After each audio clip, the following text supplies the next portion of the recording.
2024 was by far the hardest year I've ever had as a business owner. I'm about to get real with you and share things that most entrepreneurs won't. All business owners go through tough times, just not all business owners are on social media or are even willing to share those tough times. Let's dive into the top 5 reasons why 2024 pushed me to the edge and what I learned from it. If you appreciate authenticity and vulnerability, hit that like button. I'd appreciate it. Number 1, the overall real estate market contracted. I'm in the real estate industry for all my businesses, so they were all affected, but my flipping business was hit the hardest. We buy 250 to 300 houses a year, so we are a transaction heavy business. When you buy that many properties, you have a pretty large team, a lot of overhead, so you don't make a huge profit per deal. So naturally, if there aren't as many deals out there to be had, and our company gets a portion of whatever deals are out there to be had, we get less deals, we make less profit. On average, the United States has seen a 20 to 25% drop in transactions in 2024 as compared to the height of 2021. To put that into context, we're on pace to do about 4 million transactions in 2024, and in 2021 we did about 6 million transactions as a nation, and that is 2 million properties out there less to be transacted on. And we deal in the distressed property space, so we only get a fraction of the properties available. There are a lot of reasons for the contraction in the market, and I'm going to talk about it a little more in number 2, but lack of supply is a huge factor in this. We didn't build enough houses after the Great Recession and Great Real Estate Crash of 2008 for about 10 years. We've been trying for the past 6 years to really ramp that up, but you can't just print houses. That technology is not out there yet. It takes a lot of work to build a house, so we're just not caught up. Another big factor, and I'm going to talk about it in the next point, but interest rates rose so much, which caused a lot of people, A, to not be able to afford the houses that are out there, so less people are listing, and B, people with a 3% mortgage do not want to trade that in for an 8% mortgage if they don't have to. Number 2, interest rates have risen significantly over the past couple years, and we are definitely feeling it now. Obviously, as interest rates skyrocket, it affects the monthly payment, and people don't buy houses based on the actual cost of the house. They buy houses on the cost of the monthly payment that they have to pay to afford that house. And with higher interest rates, that means their monthly payments are higher, so they're not able to afford to move unless they really have to. The average 30-year mortgage in the United States exceeded 7.5% in 2024, which is the first time it's done that in over 2 decades. And mortgage applications actually dropped to their lowest point since 1996. When you go back that far to get a stat, that's definitely not a good thing. Now, this is kind of a build off of the first point, so this contracted the market and affected pretty much everything we do, but this also affected me buying rental properties on the single family side and multifamily side. So on the single family side, the Fed's funds rate went up so aggressively, which is different than the 30-year mortgage. I can maybe do a video of that in the future, but the Fed's funds rate is the rate that I borrow money at and other real estate investors borrow money at to buy rental properties. And the fact that it went up so quickly over the past couple of years, cash flow got really constrained because rental rates did not go up quite as quickly as interest rates went up. And a lot of properties that cash flow 2 or 3, 4 years ago don't cash flow today, so I haven't been adding as much there. And on the multifamily side, it's even worse. We bought several apartment complexes over the past couple years, and the goal was for us to increase the net income and increase the value by making more money based on the cap rate. Now, we're not going to get technical here, but when interest rates go up and the cost of money go up, the value of multifamilies go down. The cost of money is more, the income is less, and the value is based on the income.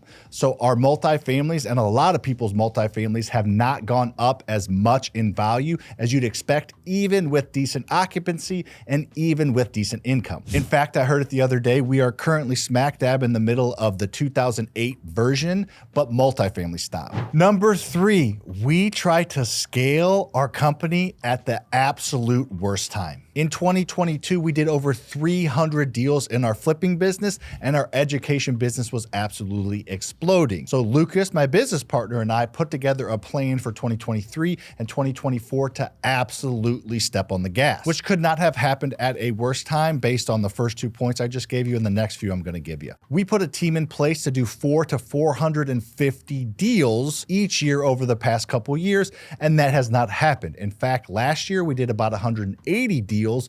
This year, we're going to do over 200, but we have a team in place to pretty much do double that. And that was nobody's fault on the team but ours. So rather than laying people off like most of our competition has done and a lot of people in the industry have done, we have decided to pretty much hold on to our team, which is a lot of overhead that we possibly don't need right now. But we decided to hold tight, hold firm, keep a culture, because on the other side of this, in 2025 and beyond, I think it's going to be an absolutely great time to be a business owner in the businesses that we own. So while our competition and the other people are going to be rehiring and getting ready to scale, we will be able to step on the gas right away because we still have our team to grow and scale. And it's not just us. Goldman Sachs actually just released a study that 77% of small business owners are feeling the effects of inflation and the effect of consumers not being confident in the state of the economy. LinkedIn recently did a study as well that 60% of companies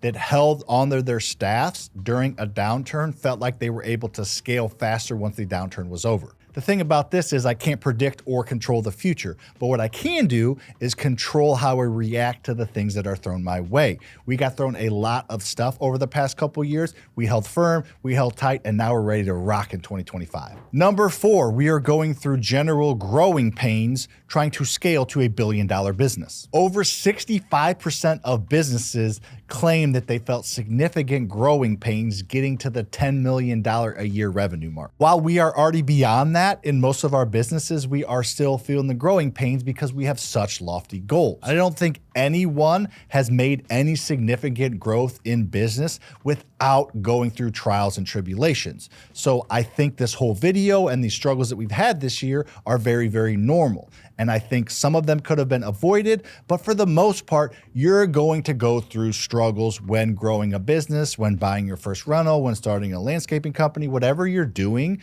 you are going to go through struggles if your goal is to get bigger and stronger. We are not just going to sit on the sidelines and let things happen. We are going to go out and get it. And that doesn't come without failures and bloody noses and busted knuckles. It's just part of the game. I understand that now, and I'm fully okay with it. Nobody has a perfectly smooth path to success.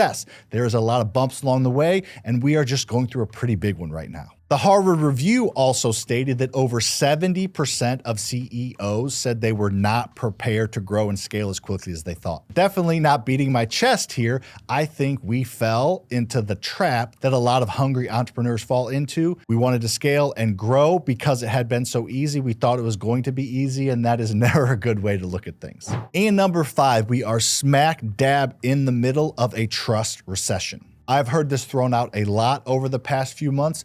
We are in a trust recession. Nobody trusts what they see on their phone. There are crooked politicians on both sides just spewing lies and vomit at each other to try to make the other side look worse. A lot of businesses are struggling, so they are doing sketchy things. It's a lot. You're on your phone and you're scrolling through a lot of crazy things, and then when you come across my short form videos or my long form videos, your mindset is, I don't trust what I just saw, so I'm probably not going to trust what I see now. While I'm doing my best to overcome that, you can't really avoid it. According to the Edelman Trust Barometer, over 50% of people do not trust businesses right now. That is a very, very large number, and it's a very hard thing to overcome. Now, I think a lot of it is tied to this nastiness of the election. So as soon as that is over, things will get better in my opinion, but right now and over the past couple months, it's been pretty tough. I'm truly trying to help people. I spend hours upon hours every single week giving out free content that I don't benefit from. Of course, some people end up becoming a part of my mentorship community, and that's great. However, it's hard to convince people that I'm real, that I'm authentic, and that I actually want to help. It was super easy in 2021 and 2022 because people generally trusted what they saw. Judging what's happening in the world with the election and wars and inflation, I understand it, but I'm going to keep putting out content to try and break through that trust barrier. 2024 was a pretty tough year. Thankfully, we have a great team around us and we are getting by. I'm very confident that 2025 is going to be my best year yet. Believe me or not, make sure to follow and subscribe here so you can come along with me on the journey to get real, actual things that I'm going through, what I learned from, and what you can learn from as well. Make sure to check out this video here if you want to learn more about how to invest in real estate the right way without using any of your own money. See you on the next one.